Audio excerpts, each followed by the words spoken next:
આજે લખતર ખાતે કોંગ્રેસ પક્ષના મધ્યસ્થ કાર્યાલયનું ઉદઘાટન કર્યું છે અને આ કાર્યાલયના ઉદઘાટન વખતે અમારા તમામ તાલુકા પંચાયત જિલ્લા પંચાયતના તમામ ઉમેદવારશ્રીઓ અને ઉપસ્થિત રહી અને દીપ પ્રાગટ્ય કરીને ઉદઘાટન કર્યું છે।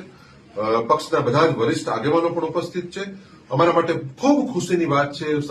સમગ્ર લખતર તાલુકો અને સુરેન્દ્રનગર જિલ્લા માટે પણ અમારા માટે હર્ષની લાગણી છે કે આજે ભારતીય જનતા પાર્ટીના વરિષ્ઠતમ આગેવાન અને તાલુકા પંચાયત લખતરના પૂર્વ પ્રમુખ એવા આદરણીય નયુભા અને એવા જ આદલસરના પૂર્વ સરપંચ અને ભારતીય જનતા પાર્ટીના પણ વરિષ્ઠતમ અગ્રણી એવા માન્ય રાજુભાઈ, સાથે સાથે બાબુભાઈ, માવજીભાઈ, આ બધાએ કોંગ્રેસ પક્ષની અંદર એમનો પ્રવેશ કરાવી અને અમે બધા ખૂબ હર્ષની અને આનંદની લાગણી અનુભવી છે। માન્ય નયુભા, રાજુભાઈ અને બાબુભાઈ, માવજીભાઈથી કોંગ્રેસ પક્ષને આગામી સમયમાં ખૂબ મજબૂતી પ્રાપ્ત થવાની છે। તમામ કાર્યકરોનો જુસ્સો અને મનોબળ આજે ખૂબ વધ્યું છે। અમે સર્વેનો આભાર માનીએ છીએ, સાથે સાથે અમે ખૂબ આનંદની લાગણી અનુભવીએ છીએ।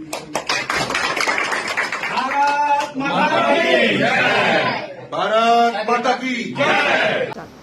નમસ્કાર, હું નરેન્દ્રસિંહ ગણપતસિંહ રાણા, પૂર્વ તાલુકા પંચાયત પ્રમુખ।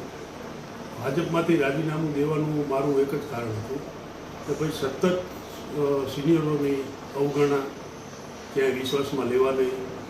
છેલ્લા ઘણા સમયથી ક્યારેય ફોન પણ કરતા નહોતા કે કંઈ મિટિંગ છે કે આવો કે જાઓ। બાકી ભાજપ પાછળ અમે એવું કહી શકીએ કે અમારી ટીમ અને બધી અમે આખી જુવાની ખર્ચી નાખી। અમારે જ્યારે મતદાનનો અધિકાર નહોતો ને એ વખતથી અમે ભાજપમાં છીએ। આજે મારી ઉંમર 53મું મારું રનિંગ ચાલે, એટલે સતત થતી અવગણના સિનિયર કાર્યકરોની અને જેની સાથે દરેક માણસનું એમ કે દરેક સમાજનું અને સહકાર મળે એવા વ્યક્તિઓની અવગણના અને પોતાના માણસોને ગોઠવવાની ઓલી, એ મારે આજ ભાજપમાંથી રામ રામ કરવા પડ્યા છે। અસ્તુ।